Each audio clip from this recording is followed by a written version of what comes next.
This is a picture related to Trump and what is happening also right now with the youngest president in France.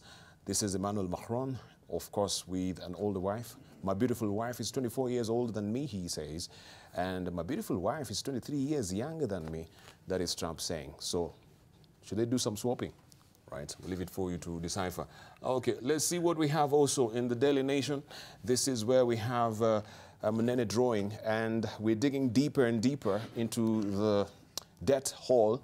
Remember last week, the Business Daily also had a very comprehensive report on what is happening with our debt. We're digging deeper. We're actually hitting the 4 trillion mark. Our projects is remarkable, keep growing and growing.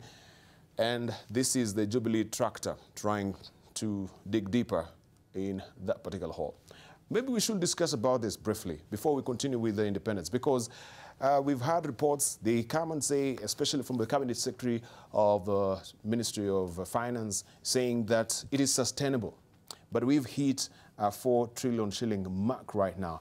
The question is, the World Bank has been also raising red flags as to regard of, in regard, I should say, of where we're standing with the debt level in this country. Shabal, do you think we're still sustainable? Absolutely.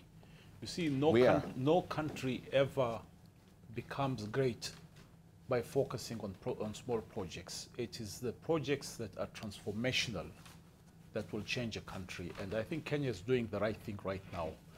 The SGR is a big example.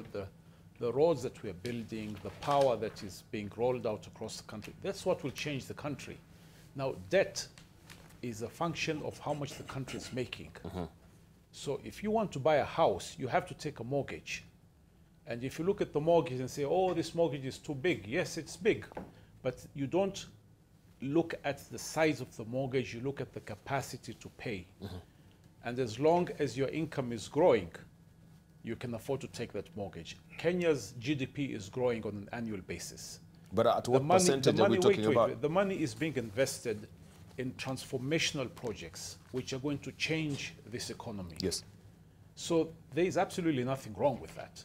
Now, our debt to GDP ratio is roughly around the 50%, which is perfectly fine for most economies, particularly if an economy is growing.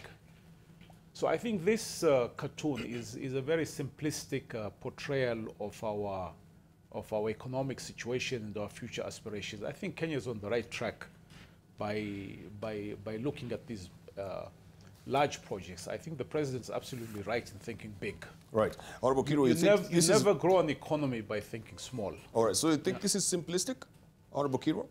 Well, I just hope the rain will not fall. Because that machine will be submerged to begin with. Number two, I agree with him that it's a capacity to pay that is very important.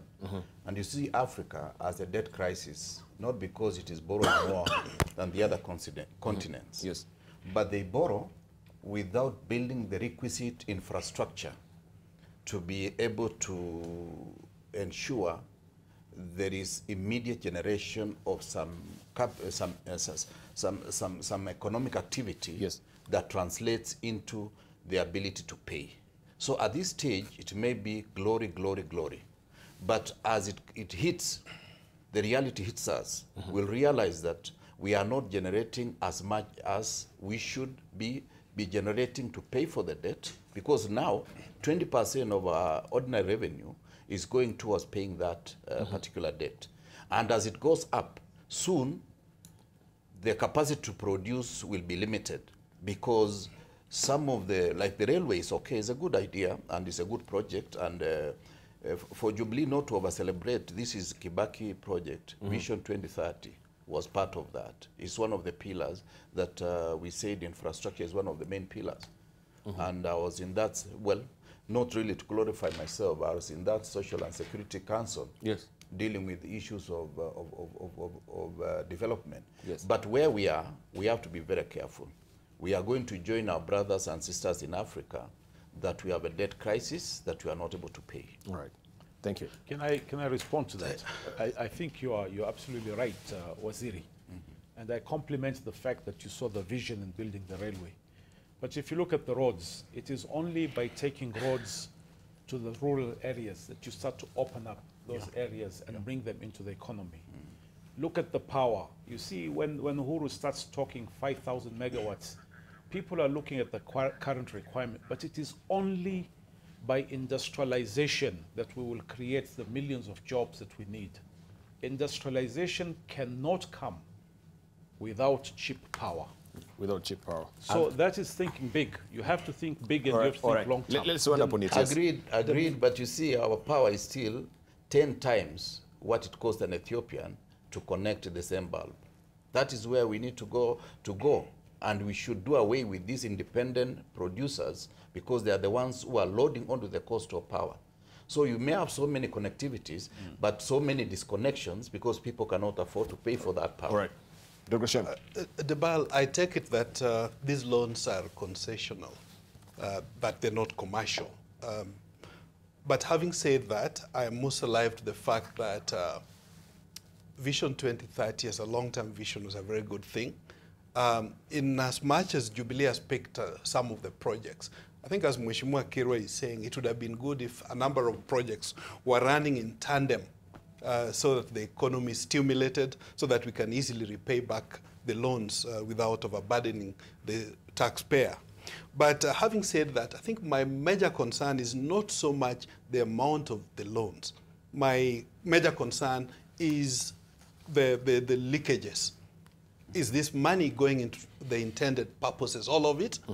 When my brother Suleiman talks about the roads being done, you know, one may ask where this road's being done, where we are spending billions. So for me, I would be concerned more about the management of that debt. When the finance comes, are we using it for the intended purposes? Yeah. Tomorrow, the second East Africa Manufacturing Business Summit takes place in Kigali, yes. And industrialization is a major issue for discussion. And it's true, we do need high amounts of power. I'm a passionate person for nuclear power. When we are talking 10,000 megawatts, yes. That we can't get with the kind of power systems that we have. We have to go that route. I know nuclear is a hot topic, and I also know that if we start working on it now, it will be 15, 20 years before we get our first nuclear reactor producing energy. But ultimately, that's the way we got to go. We don't have enough energy now, for example, to run the SGR itself. We have to complement through commercial power.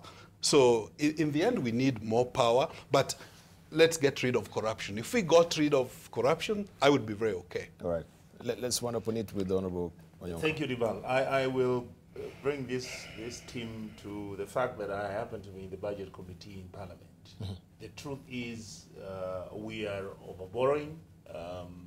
The debt to GDP ratio right now, we are at 50%. And the way my colleagues have said, the truth is you are spending 375 billion shillings to do a little SGR from Nairobi to Malaba. But when you go to Ethiopia, they are spending 170 billion Kenyan shilling equivalent. The reality that we have right now is that the amount of money that Kenya is borrowing is not going to sustain and manage the economy of this country. The reality and the truth is, yes, we are doing roads, but the question is, why are we spending 40 million shillings per kilometer to do a tarmac road? And yet in regional countries, in Burundi, in Rwanda, in Ethiopia, in Uganda, they are spending about 15 to 17 million shillings to do 1 kilometer. When you look at how we are spending our money, are we overspending our resources to the capacity that we are going to end up becoming like Greece, which is a country that the argument at that time was, you're going to have money, let us pump it in for the Olympics to be held. The multiplier effect out of that is going to be that Greece will be a self-sustaining country after the Olympics. Yes. The truth is, after 26 years of those Olympics, Greece is basically a bankrupt country. So the worry that we have in Kenya today, being the largest economy within our region, is that we need to be careful and we need to worry that we do not overstep and overstretch ourselves financially. Thank you. Beyond the capacity which the country can sustain itself. Right, thank you.